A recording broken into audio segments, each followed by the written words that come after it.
Many schools are out today for MLK. However, others are closing or delaying classes due to weather. Take a look at your screen. This is just a list of those districts affected. We have more information on this and the closures delays on KSAT.com.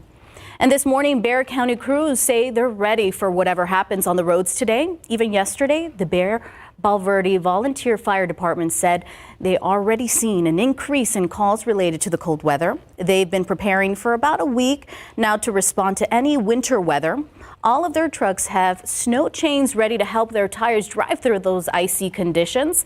The battalion chief there says they're ready to act, and you can be too.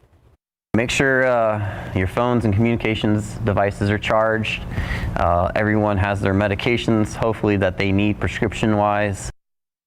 His biggest recommendation was to stay home, but if you have to be out, he says, make sure to slow down. Today, as we said, marks Dr. Martin Luther King Jr. Day, a day when thousands of people typically make their way to the MLK March in celebration on San Antonio's east side. So if you're planning to head out there, here's what you can expect. Despite the cold, the march will go on, just delayed by an hour because of the freezing temperatures. The theme for this year is yesterday's dream, today's vision, tomorrow's reality. The 37th Martin Luther King Jr. March and celebration kicks off at 11 a.m. The route starts at Martin Luther King Jr. Academy. Marchers will head west on Martin Luther King Drive to Pittman Sullivan Park. Now there will be free via bus service from to the march and from 9 to 11 a.m. today from two locations, Freeman Coliseum and St. Philip's College. Passengers will be dropped off on MLK Drive west of Upland. Buses will return passengers to the original pickup points from 1 p.m. to 3 p.m.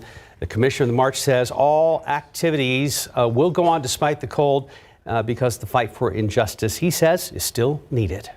It's a constant reminder that the work that King and other civil rights leaders were doing in the early 60s, unfortunately, is still needed today. Now, the celebration will continue after the march at Pittman Sullivan Park. The festivities are from noon to 4 p.m., so bundle up. Coming up on our next half hour, we will tell you about some of the groups marching today and how they hope to inspire others. In observance of MLK Day, City Hall and most municipal offices will be closed today. Public safety and emergency services will remain in operation. All trash and recycling collections will be pushed a day back this week. San Antonio Public Libraries, along with all Metro Health clinics, will be closed. You can find a full list of closures on our website at KSAT.com. This also includes the larger school districts in our region of the state. Well, now to tonight's Iowa caucus, where months of campaigning have led to this point. Candidates are out in full force today as the state continues to get slammed by the frigid cold. Now, as ABC's Wynn reports, former President Donald Trump is making his final pitch to voters, while Nikki Haley and Ron DeSantis fight in a desperate race for second.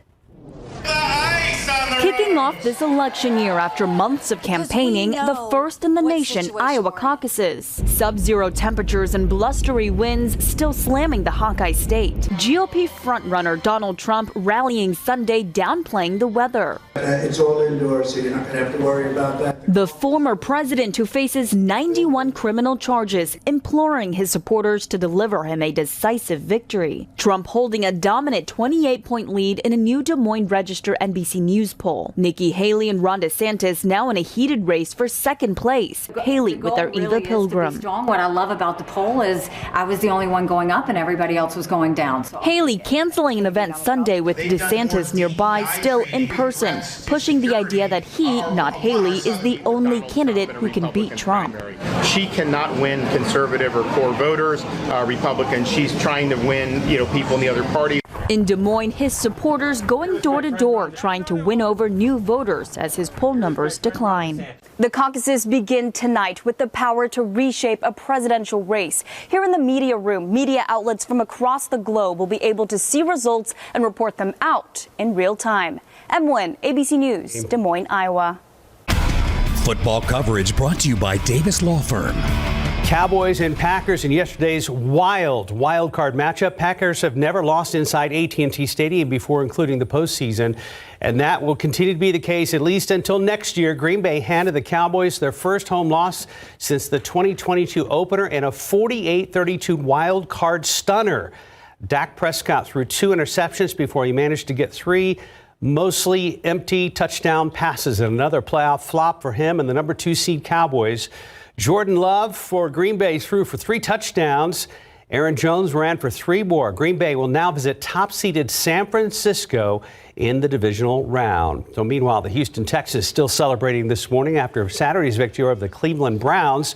A lot of history made Saturday. Brevin Jordan's 76-yard touchdown, the longest touchdown in a playoff game in franchise history. It was also the longest play for the Texans this entire season. Quarterback C.J. Stroud, now the youngest QB to win a playoff game. He had 3 touchdown passes by halftime. It was also the first time Stroud wasn't sacked since October 8th. The Texans were also the first team to have 2 interceptions for a touchdown in a playoff game since the Seahawks way back in 2008. So wild card weekend continues as well. We've got Pittsburgh and Buffalo this afternoon at 3:30. That game was bumped to today due to the rough weather in the Buffalo area. And then here is your nightcap. Philadelphia taking on the Tampa Bay Buccaneers in Tampa.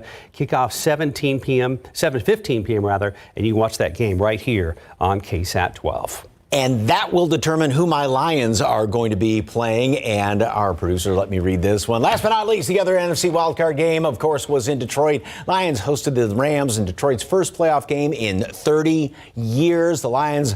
Oh, that's me, the number 1 fan in the studio. Hi.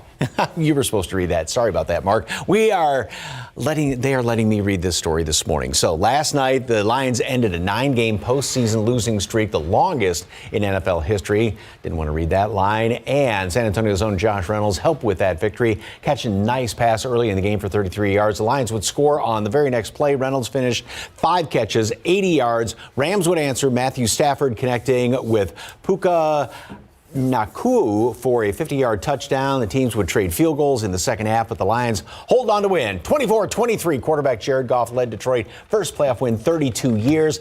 Lions will have 2 home playoff games for the first time in franchise history. Again, they're going to host either Tampa Bay or Philly in the next divisional round next Sunday.